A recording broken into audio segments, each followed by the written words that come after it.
மதுரையில் இன்று 2 மணி நேரத்துக்கும் மேலாக பெய்த கனமழை காரணமாக ரயில் நிலையம் அருகே உள்ள கருடர் பாலம் நீரில் மூழ்கியதைத் தொடர்ந்து அப்பகுதியில் போக்குவரத்தை தடை செய்த போலீசார் தடுப்பு அமைத்து பாதுகாப்பு பணியில் ஈடுபட்டு வருகின்றனர். இதுகுறித்த கூடுதல் தகவல்களோடு செய்தியாளர் நவநீத கிருஷ்ணன் இணைப்பில் இருக்கிறார். வணக்கம் நவநீத கிருஷ்ணன், முழு விவரங்களை வழங்கலாம். நிச்சயமாக கனிமொழி, வடகிழக்கு பருவமழையின் காரணமாக தற்போது பார்த்தோம்னால் வளிமண்டல சுழற்சியின் காரணமாக 2 மணி நேரத்திற்கு மேலாக மதுரையின் நகர்ப்பகுதி மற்றும் புறநகர் பகுதி முழுவதுமாக கனமழையானது பெய்திருக்கிறது. நாம் தற்போது பார்க்கக்கூடிய காட்சி மதுரை ரயில் நிலையம் அருகே இருக்கக்கூடிய கருடர் பாலம். கடந்த சில நாட்களுக்கு முன்பதாக மழை பெய்த போது பார்வை குறைபாடுடைய மாற்றுத்திறனாளிகளுடைய வாகனங்கள் கூட இந்த பகுதியில் மாட்டிக்கொண்டு தீயணைப்பு வீரர்கள் துரிதமாக செயல்பட்டு அவர்களை மீட்டதை நாம் செய்தியாக வெளியிட்டிருந்தோம்.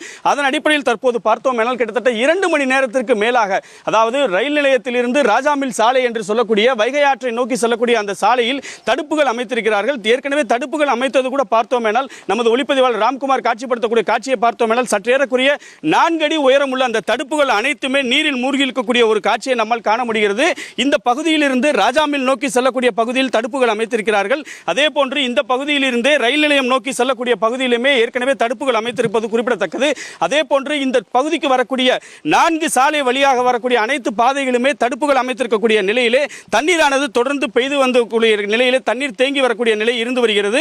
ஏற்கனவே இந்த பகுதி பார்த்தோமேனால் குடியிருப்பு பகுதிகள் அதிகமாக இருக்கக்கூடிய ஒரு பகுதியாக இருப்பதால் பொதுமக்கள் யாரும் இந்த பக்கம் வரக்கூடாது என்கின்ற அடிப்படையிலே காவல்துறையினர் தங்களுடைய ரோந்து வாகனங்களை இங்கே நிறுத்தியவாறும் தொடர்ந்து எச்சரிக்கை விடுத்துவாறும் இருக்கக்கூடிய ஒரு நிலையை நம்மால் காண முடிகிறது. சற்றேறக்குரிய 4 அடிக்கு மேலாக 2 மணி நேரம் பெய்த இந்த மழையிலே 4 அடிக்கு மேலாக தண்ணீரானது நிரம்பி இருக்கக்கூடிய ஒரு நிலையிலே அசம்பாவிதம் எதுவும் நடந்துவிடக்கூடாது என்பதை கருத்தில் கொண்டு அதற்கான பாதுகாப்பு பணிகளை ஏற்படுத்தும் வண்ணமாக மாவட்ட நிர்வாகம் சார்பாகவும் காவல்துறையினரும் தொடர்ந்து இந்த பகுதியிலே பாதுகாப்பு பணியில் இருந்து வரக்கூடிய ஒரு நிலையை நம்மால் காண முடிகிறது.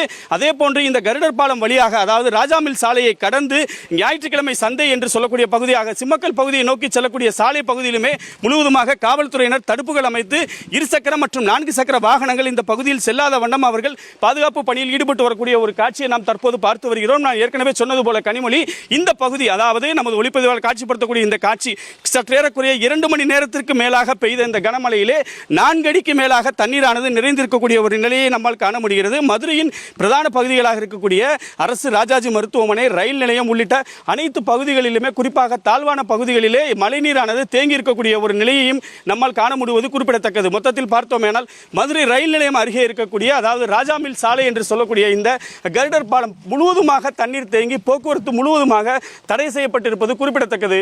கனிமொழி, களத்திலிருந்து தகவல்களை வழங்கியதற்கு நன்றி நவநீத கிருஷ்ணன்.